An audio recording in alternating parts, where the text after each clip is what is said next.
Welcome back to JamRock Gunners TV, and today you know what we're talking about. Yeah, North London is red.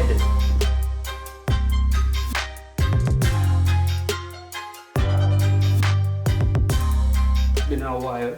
It's been a very long while. I know I'd promised more videos during all this that we've been going through, but I won't spend much time on that. Let's just get right into it.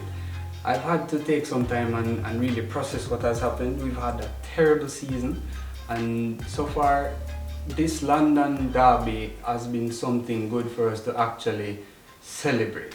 If we're having a chance to celebrate something, we're going to celebrate something this season, alright? So it's been a good week. We beat Olympiacos 3-1 on the road in the Europa, came back to the Emirates, and we beat Tottenham 2-1. Right, so this was a really good game coming off the back of the Olympiacos victory. In terms of the starting 11, I was a bit skeptical at the beginning based on seeing the 11 that was posted. And first thing of note was the fact that Aubameyang was left out. Immediately, of course, you're going to have to check and see what's going on. Now, it was reported that Aubameyang was late to the game, and it was not the first this has happened. Since that this has been somewhat of a trend for him, Arteta had made a point of not starting him in the game. He was put on the bench for the Tottenham match. Alright, now there's a lot of talk surrounding that, but we leave that one for right now. Eventually we won the game, so therefore it put a different spin on that topic in itself. So we get back to that one. The starting 11 though, we had Leno, Cedric, Luiz, Gabriel, Tierney, Partey, Xhaka, Saka, Odegaard, Emil Smith-Rowe, and Lacazette. I was pretty much okay with the starting lineup. I figured that we'd be able to still go ahead and give Tottenham a good fight in the game. We know that Mourinho would be coming with his game plan, and of course we'd have to face that as well. Now, in terms of what we did during the game, I think we dominated most of the game really. Tottenham only really came into the game when they went down to 10 men, but we started off the game pretty well. We actually had more of the possession. We were creating a few chances in the early stages. Tottenham actually sprang a few counter-attacks on us early on, but we were able to deal with most of those. Now, we had early chances. Emil Smith-Rowe hit the post early on, the crossbar rather. We showed signs that we were able to really take control of the game, and then the madness happened, where Lamela, who after Son came off injured, he came on the field in about the 19th minute or so. He didn't really start the game very well. He was playing dirty as usual. You know, there were a few questionable situations where you think that the referee might have, given him an early yellow card, which would have been deserved. On two occasions, he went in on our players, and then at the 33rd minute to score a goal like that. Now, I mean, I'll be the first to put my hands up and say, all right, that was a good goal. Alright, no bias. I mean, football is football, and where talent shows itself, you give credit. Alright? To score a goal like that against us, it was a terrible concession, to be honest. I mean, and the way the manner of the goal too, it was a Rabona, and also through Partey's legs, right over towards the post. Leno had no chance. It was a good goal, but we were just adamant that we could not get beaten by that goal. So we really didn't collapse at that point. We were able to fight back into the game. So that was good. And then we were able to get back into the game just before halftime. So that was a good run there for us. Now, I mean, a goal like that could sink a team, right? But we didn't see that crestfallen behavior, that behavior like, Jano style. Like the give up mentality. It was an admirable fight back by the Gunners. We were able to grind out the victory eventually. So it was a good performance overall. However, there are a few things that I did notice. We're still not moving the ball quickly enough. There are many occasions where the ball gets into the midfield, and the midfielders are like, what's up? They're looking around and can't really find a pass, because the forward players are basically taking the mark. They are staying too close to the defenders. They're not moving into space, and as a result, the play becomes very static up front. Now, the exception to this was Martin Odegaard, of course. he had a very good game. He was moving into space. He was the only one using the ball, I'd say, quickly enough. I mean, 1 touch, 2 touch the most, and the ball is moving. Now, on the other hand, when the ball gets out to other areas on the wings, it usually comes back or it goes back centrally. Now, that is not something that we want to see continue, because we need that dynamism up front. The forward players need to be moving into spaces and inviting those through balls and those passes, and even those early crosses as well. So there are a few things that I think we really need to look at improving also. Later on in the game, Spurs eventually went down to 10 men, which should have happened anyway. Lamela actually got the second yellow and got sent off. Now, Spurs went down to 10, and it was only at that point that they really started to really push and make any kind of impact on the game. Now, at that point, we were able to actually maintain our defensive shape, pretty much keep him at bay. I think Gabriel had a very good game, keeping Kane quiet. In the latter stages though, he did manage to score a goal, however it was offside, thankfully. Also, he hit the post late on as well. There were moments when it could have been 2 points dropped, but we held on to it quite well. I think we managed the game well in the end, and we picked up all 3 points. Not London is red. Yeah, so now we get into the player ratings, right? Now of course we're going to start off with Leno, and I think Leno had a good game. I mean, despite not having much to do in terms of shots to save and so forth, tested, he did what he needed to do, and as we've seen recently, certain mistakes that have happened defensively where he has put defenders or other players under pressure from short passes, that has been alleviated somewhat, because we've seen now that he has started to go long. And that is good in terms of decision making. There's some improvement. Let's hope that continues. So I'd give Leno a 7 on the day, and I think it was a good performance from him. Alright, so we move on to right back. Now, Cedric has been my preferred right back as of late, as I don't believe that Bellerin has been carrying the performances that he should be at this level. Cedric, he had a good game. He hit the post as well. That was a good effort from him, despite being under intense pressure at the time. His performance was rather solid, not as much as I'd like to see going forward, but in terms of how the game played out, I'd give him a 6. I'm tempted to give him a 7, but I think the forward play was maybe not as strong as we'd have wanted to see it. So I think I'd settle on a 6 for Cedric. Alright, so on the other side we have Tierney. Now, hands down, Tierney has been one of the most consistent players in the team from he has arrived, and still hasn't really put a foot wrong up to now.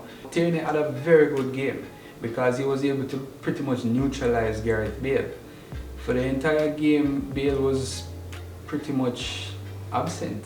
He even got dragged off. So I think Tierney really showed some amount of class. Going forward, he was excellent.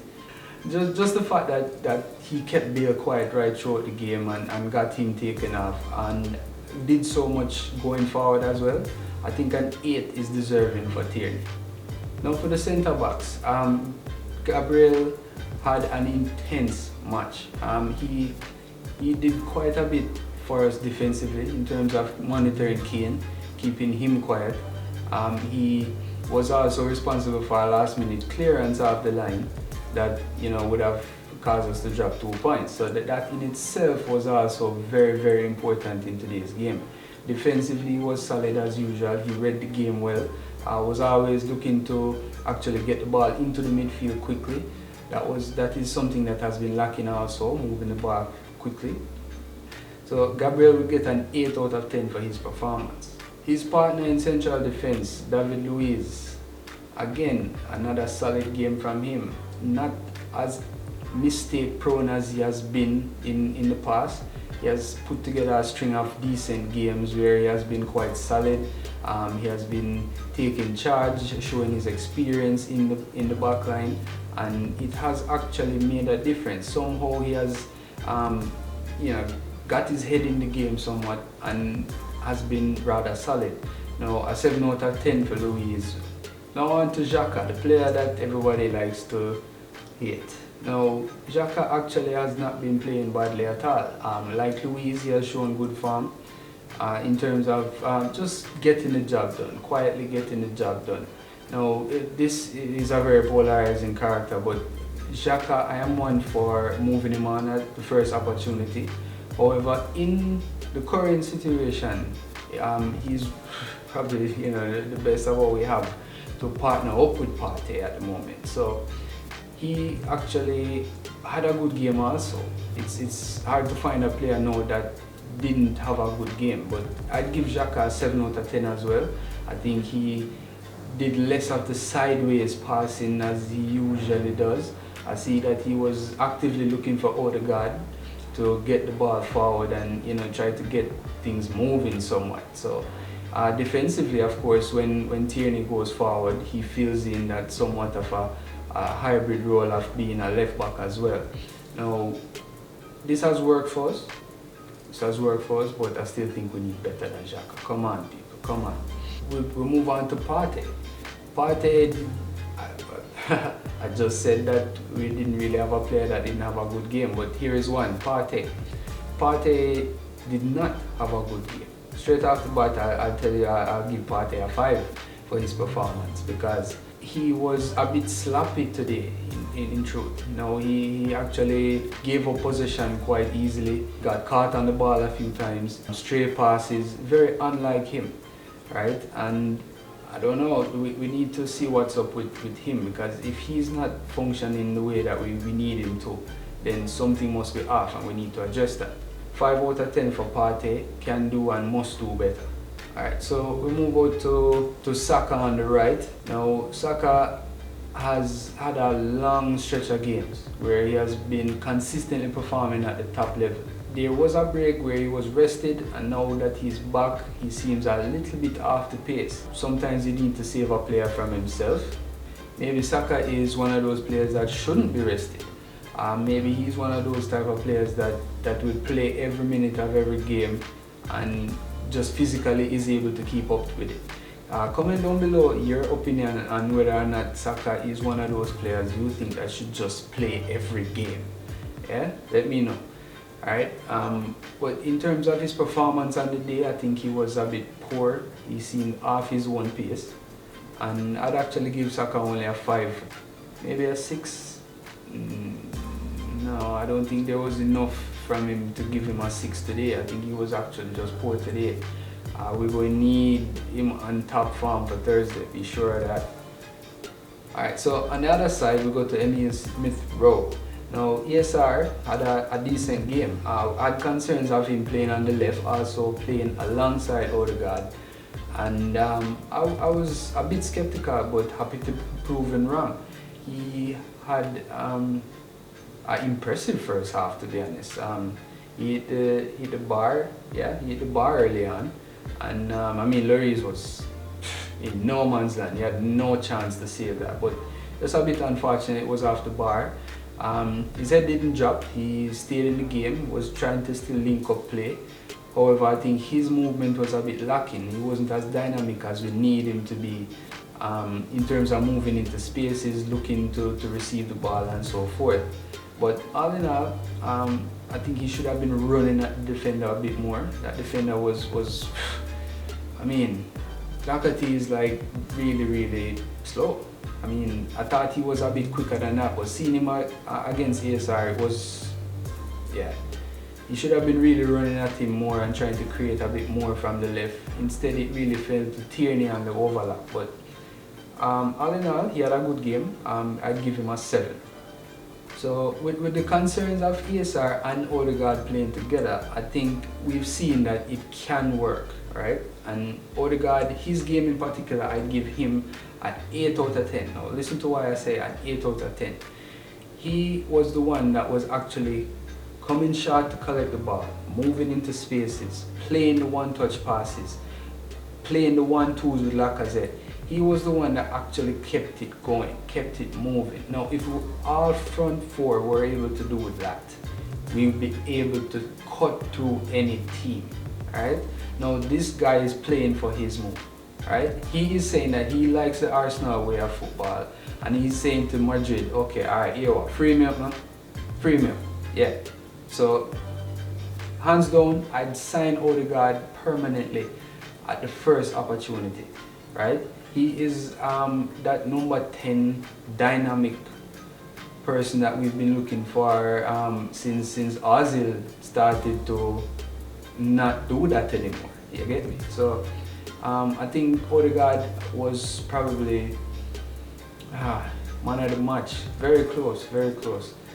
Yeah, but 8 out of 10 for Odegaard. Really showing him talent early, and I have to give him credit. Alright, now up front we had Lacazette. Lacazette does what Lacazette does. He was a complete nuisance to the defense, whole of play, moving around. They kept fouling him until they fouled him in the box, and we got the penalty. And of course, ice cold, put it away, no problem. Yeah, that was it.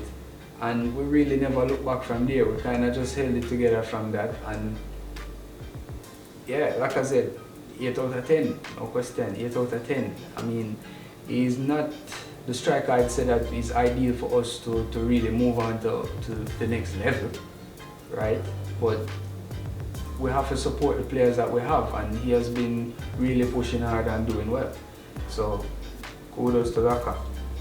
On to the subs, a regular 5 for El Neni. Didn't have to do much when he came on.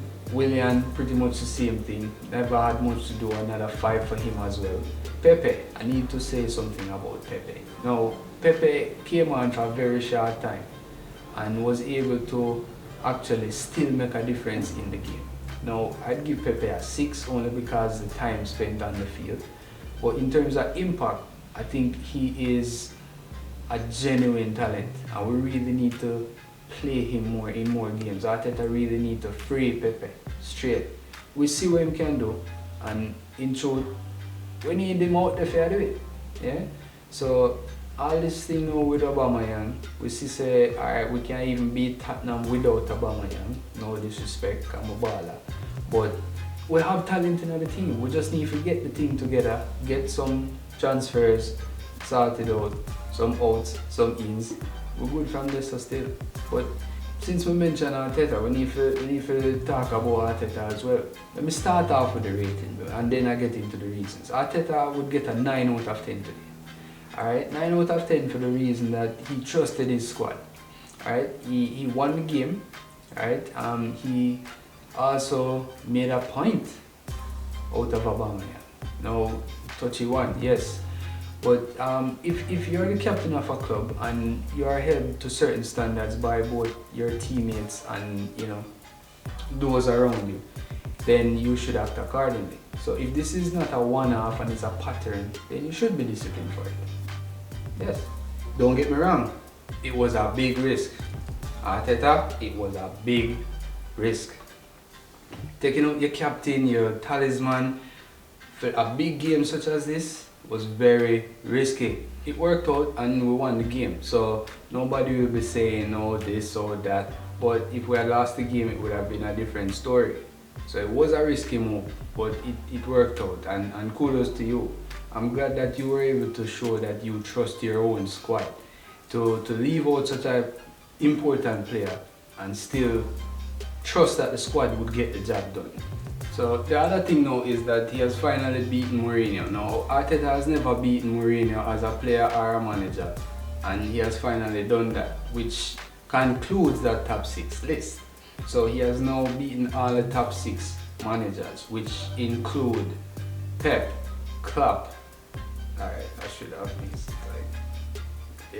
we can read about what I'm on.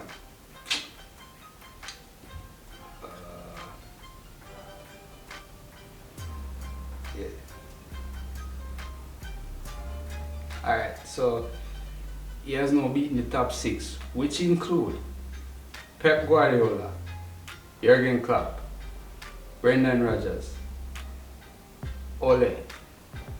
Alright, let me go short. Alright, so Arteta has now beaten all the top 6 managers, and this includes Pep, Klopp, Rodgers, Ole, Bielsa, Jose now.